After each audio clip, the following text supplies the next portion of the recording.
አንተ ሃይማኖትህን የምትወድ ከሆነ ይህንን አታደርግም። ምክንያቱም ሃይማኖቱን የሚወድ ሰው ሃይማኖቱ ቢሾፍበት ቢነካበት ሊሰማው የሚችለውን ስሜት እያወቀ ሌሎችን አይነካም። ምን ሊሰማን እንደሚችል ከተረዳ ሌሎችን በዚህ ልክ ለማዋረድ ዝቅ ለማድረግ አይሞክርም ማለት ነው። ስለዚህ እኛ እነዚህን ነገሮች ከማድረግ የተቆጠብነው በአንድ ምክንያት ነው። ይኸውም በሶብር ምክንያት ብቻ በመታገስ ውስጥ ብቻ እንገኛለን። አካውንትህን ማቃጠል ባን ለማድረግ ሙስሊሞች አንድ ሌሊት በቂያቸው ነው። ከአሁን በፊት እንደተደረገው የብዙዎች እንደሆነ ሆኖ አካውንትህን ሪፖርት አድርጎ ለማስቆም ቢሞከር አንድ ሌሊት በቂ ነው። ነገር ሰላም ኤክላስ ወንድማችን እንደሰማችሁት ለእኔ ነው ቪዲዮ ሰርቶብኛል። ተደጋጋሚ በእርግጥ ቪዲዮ ይሰራል። እዚኛው ላይ ግን ምላሽ እንድሰጠው ጥሪ ስላቀረበ ምላሽ ሰጠዋለሁኝ። ከዚህ በፊት የሰራቸው ፐርሰናል አታኮችም አሉት። ለምሳሌ ብርሃኑ ጊዜ ያለመማሪ ምናምን ነገር ትንሽ እንትን ያደረገበት አለው።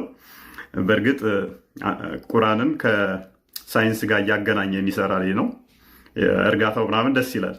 ግን ብርሃኑ ጊዜ ቢማር ማን ይወድቃል የሚለውን አይደለም። እኔ ቁርአንህ እንደሚወድቅ የ9ኛ ክፍልን አንተ ሳይንሳዊ ግኝት ብለህ የተናገርከውን የ9ኛ ክፍል ቻፕተር 2 ላይ ያለ በጣም ከሳይንስ ጋር የሚጣረስ ማለት ነው። ሳይንስ ቁርአኑን ማያውቀውን የሰራው ቪዲዮ አለ። ልሰራብህ ብዬ ነው የተውኩት። እሱ ነው የ9ኛ ክፍል ሳይንስን እንኳን ማለት ነው።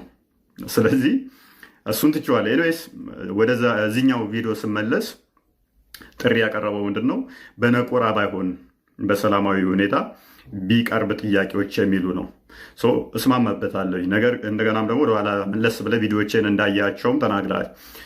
መለስ ብለህ ቪዲዮዎችን ካየህ ታዲያ እኔ ወደዚህ አይነት እንትን ውስጥ የገባሁት ለምን እንደሆነ ትረዳለህ ብዬ አስባለሁ።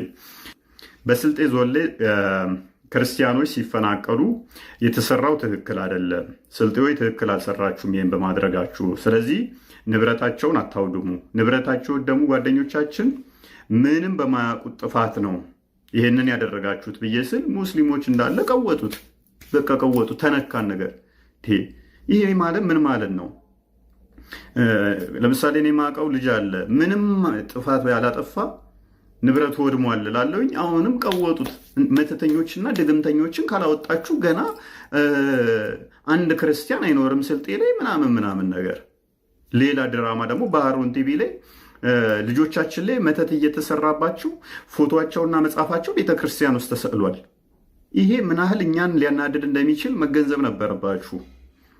እኔ ተነስቼ አሁን ፎቶዬ ልጄ ላይ መተት ተሰርቶበት ድግምት ተሰርቶበት ፎቶ አንዋር መስጊድ ውስጥ ተሰቅሎ ነው ያለው ብል ሙስሊሞችን ያበሳጫል። ምክንያቱም አንድ ሙስሊም አደረገው ቢባል ችግር የለውም። መስጊድ ውስጥ ፎቶ ያለ መተት ተሰርቶብኝ ስል ጠቅላላ ሙስሊሞች አንዋር መስጊድ የሚሄዱ ደጋሚ መተተኛ ጠንቋዮች ናቸው እያልኳችሁ ነው። ይሄ በጣም ያበሳጫል። በተቃራኒው ኔጋም ስትመጡ እንደዛ ያናድደኛል። ምክንያቱም ቤተክርስቲያን ላይ ፎቶችን ተቀምጧል ስትል እንዴት ነው ላያናድደ የሚችለው? ስለዚህ እዚህ ላይ ምን ላይ ስሰጥ ቀጥታ የሙስሊም አቃቢ እምነት እንትኖች እኔ ላይ ቪዲዮ መስራት ጀመሩ። የነቆራ ቪዲዮ ማለት ነው። ይህን ነቆራ ደግሞ በሜዳችሁ ካደረግነው አችሉም።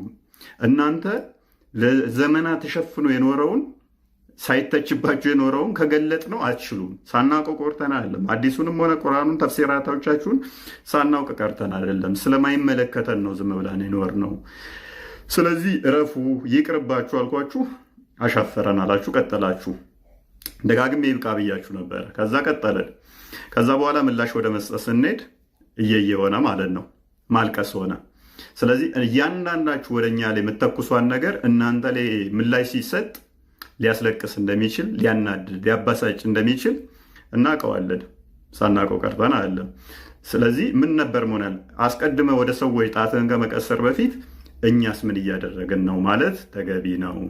ኢየሱስ ክርስቶስ ላይ እንደፈለገ ስዘረጥጥ ኢየሱስ ክርስቶስን የአንተም አምላክ ሊሰደብ ሊተች እንደሚችል መገንዘብ ይኖርብሃል። ኢየሱስ ክርስቶስ ላይ እንደፈለገ አሽሙር ስትናገር የአንተ አላህም እንደዛው ሊተች እንደሚችል መረዳት አለብህ።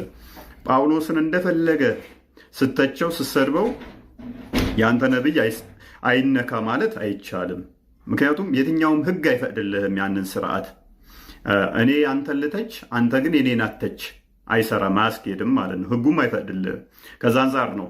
ስለዚህ መከባበር በሁለቱም አንግል ነውና ስታከብር ትከበራለህ ማለት ነው። በተረፈ ደግሞ ያነሳው ምንድነው አካውንትን በአንድ ቀን እናቃጥለዋለን ምናምን። እኔ ምን አገባኝ ታዲያ ብታቃጥለው? በቲክቶክ ነው እንደ የምተዳደረው? እኔ በቲክቶክ አይደለም የምተዳደረው። ሲደብረኝ ገባለሁኝ፣ ቪዲዮዎችን ሳይ ምላሽ እሰጣለሁኝ። ስለዚህ አካውንት እንዲህ ቲክቶክ ተቃጠለ አልተቃጠለ ምን ከህይወቴ ጋር ምን የሚያገናኘው ነገር አለ? እንደውም ብዙ ቆሻሻ ነገሮችን ከማይ እተርፋለሁኝ። ትታደገኛለህ ማለት ነው። ሌላኛው ምንድነው እሱ ምላሽ ሲሰጥ ሞክ ባታደርግ ባቀልድ ምናምን ነገር ነው። እሱን እቀበለዋለሁኝ። ሊያበሳጫችሁም እሱ ነው። ምክንያቱም እያንዳንዷን ያቀረብኳን ነገር አንድ ነጥብ በነጥብ በመረጃና በማስረጃ ብቻ ነው። ኮመንት ላይ ያሉት ናቸው የለም የሚሉት። ምክንያቱም እነሱ ስለማያውቁት አዲሱን ሰምተው ማያውቁን ነገር ሲመጣባቸው ይሄ የለም ውሸት ነው ምናምን ይላሉ። የሚያውቀው ግን አሁን እሱ ሐሰት ተናገርክ አይደለም ያለው፣ እየቀለድክ አትናገር ነው። በቀልድ እያፌዝክ አትናገር ነው። ፌዙን ነው እንጂ የጠላው መረጃዎቹ ሐሰት ናቸው ወይ አላለም። ሐሰት ናቸው አላለም። እያንዳንዷ መረጃውን አስቀምጬ ነው ማወራው ማለት ነው። ከዛ አንጻር ነው። ስለዚህ አቀልድበት አታፊዝ እስማማለሁኝ። እሺ ሌላኛው ደግሞ የግለሰቦችን አስታከ ለግለሰቦች ምላሽ ስትሰጥ በሃይማኖት አይሁን፣ እሱንም እቀበላለሁኝ። በተረፈ ግን እኛ የምናወጣው ብዙ ነበረን ምናምን ያልከው እናንተ ምን ያላወጣችሁት አለ? ምን ማይወጣ ነገር እኛ ጋር ምን አለ? የተደበቀ ምናምን ያልከው ምንም የተደበቀ ነገር የለም። ነገር እኮ ለዘመናት ሼኮቻችሁ ኡስታዞቻችሁ መስጊድ ላይ በኢየሱስ ላይ እንደፈለጋቸው ቀልደዋል፣ አላቅጠዋል፣ እንትን ብለዋል። እኛ ብዙም እንትን አላለም። አየህ እናንተ ላይ ተነግሯችሁ ስለማያቅ ያ እንደዚህ አይነት ጥያቄ ተነስቶባችሁ ስለማያቅ ሲነሳባችሁ ትደነግጣላችሁ፣ ኮሽታ ይፈጠርባችኋል ማለት ነው። እኛ ጋር የፈለገ ነገር ብትል ግን ኮሽታ አይፈጠርብንም፣ አንደነግጥም። ለምን? የእኛ አምላክ ኃያል ነው እናውቀዋለን። እና ይሄ በሐሰት የሚከብር አምላክ ስለሌለን ማለት ነው። የፈለገ ቢባል የፈለገ አካል ቢንጫጫ ብዙም አይደንቀንም። እኛ በሐሰት የፈለገ ቢባል ማለት ነው አይደንቀንም። አንተ ጳውሎስን እንደፈለገ ስትሰድበው እየዋልክ እንደፈለግከው እያንቋሸሽክ፣ እኛ መስደብ እኮ አይደለም። አንዲት የተሳደብኩት ለምሳሌ ነው የለም ሐዲሳችሁ ላይ እንደዚህ ነው ስል ትደነግጣለህ። መልካም መልካሙ ብቻ እንዲነገር ነው የምፈልጉት። የፊት ለፊቱ ይነገር፣ ከኋላ ያለውን ግን ማንም አይግለጸው። ያንን ነገር ለምን ጻፋችሁ ታዲያ? ሐዲሶቻችሁ ከሚገርማችሁ እኔ ዳይፍ የሆነ ሐዲስ እንኳን አቅርቤ አላቅም። ሐሰን የሆኑ እንኳን አላቀርብም።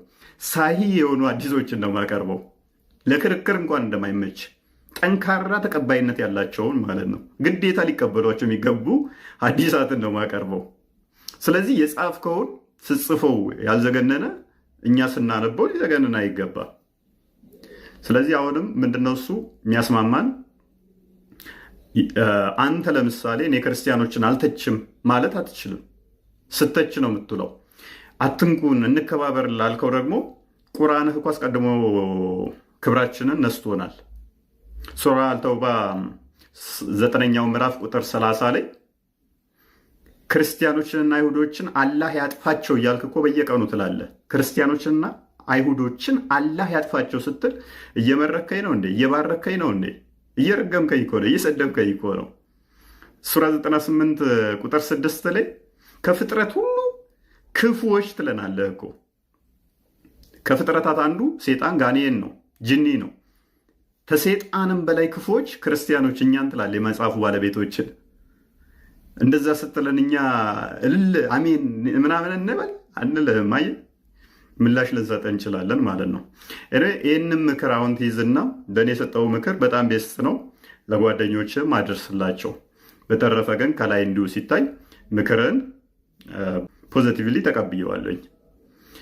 አብዛኛው ነገሮች መሻሻል አለባቸው። ትክክል ነህ፣ እስማማለሁ።